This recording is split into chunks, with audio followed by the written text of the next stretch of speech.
கோவை ஆர்எஸ்புரத்தில் தொடர்ந்து 5வது வாரமாக மகிழ்ச்சி வீதி திருவிழா களை கட்டியுள்ளது. இது பற்றிய கூடுதல் தகவல்களுடன் இணைகிறார் செய்தியாளர் தென்னிலவன். தென்னிலவன், மக்களுடைய ஆரவாரம் அங்கு எப்படி இருக்கிறது, அது பற்றிய விவரங்கள்? நிச்சயமாக. அதாவது கோவை மாநகரில் கோவை மாநகராட்சி மற்றும் மாநகர காவல்துறை சார்பாக பாத்தீங்கன்னா ஹாப்பி ஸ்ட்ரீட் நிகழ்ச்சியானது ஒவ்வொரு வாரமும் ஞாயிற்றுக்கிழமைகளில் நடைபெற்று வருகிறது.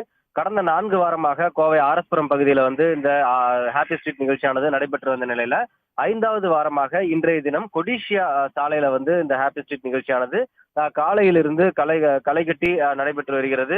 குறிப்பாக பாத்தீங்கன்னா இந்த கொடிஷியா சாலையில ஹாப்பி ஸ்ட்ரீட் நிகழ்ச்சியில குழந்தைகள் முதல் பெரியவர்கள் வரை சாலையில ஓவியங்கள் வரைகிறது, அதே போல ஃபேஸ் பெயிண்டிங், அதே போல இண்டிபெண்டன்ட் மியூசிக், டிஜே பாடல்களுக்கு நடனம் ஆடுவது என உற்சாகமாக இந்த ஞாயிற்றுக்கிழமையை கொண்டாடிட்டு வர்றாங்க.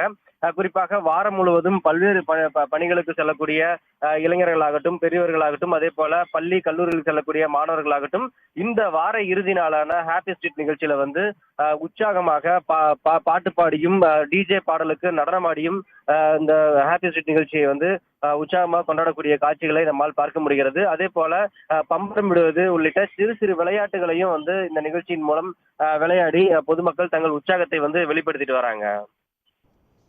கோவையில் நடைபெற்றுக் கொண்டிருக்கிற மகிழ்ச்சி வீதியின் திருவிழாவை பற்றி விவரங்களை வழங்கியமைக்கு நன்றி தென்னிலவன். உடனுக்குடன் செய்திகளை தெரிந்து கொள்ள சன் நியூஸ் பெல் ஐகானை கிளிக் பண்ணுங்க.